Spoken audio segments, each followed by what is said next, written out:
ব্রিফিংয়ে স্বাগত।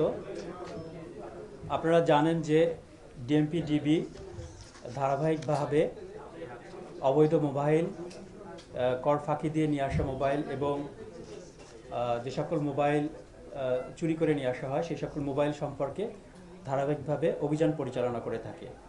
এরই ধারাবাহিকতায় গত 7 তারিখে ডিবি মিরপুর একটি অভিযান পরিচালনা করে। সেই অভিযান পরিচালনা করে ডিবি মিরপুর বিভাগের সংঘবদ্ধ অপরাধ, গাড়ি চুরি প্রতিরোধ ও উদ্ধার টিম।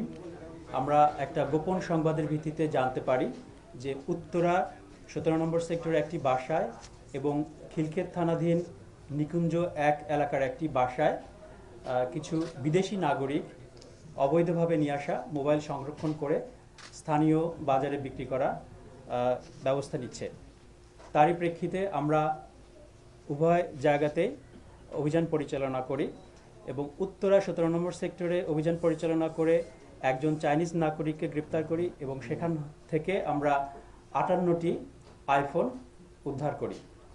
পরবর্তীতে আমরা খিলক্ষেত থানাধীন নিকুঞ্জ 1 এলাকার একটি বাসায় অভিযান পরিচালনা করি। সেখান থেকে আমরা 2জন চাইনিজ নাগরিককে গ্রেপ্তার করি।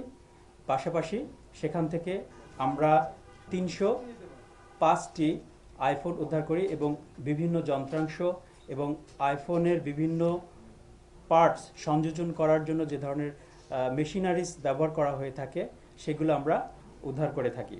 পাশাপাশি সেখান থেকে আমরা কয়েক বোতল মদ উদ্ধার করি এবং নগদ অর্থ উদ্ধার করেছি।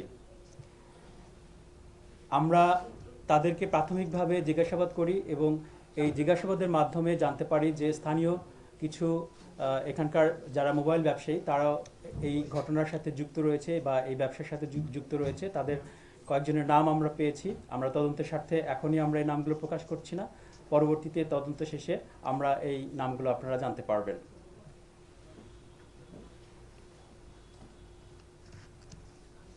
স্যার, এটাই তো মোটামুটি এটা ছিল আজকে আমাদের উদ্ধার সংক্রান্ত যে ব্রিফিং।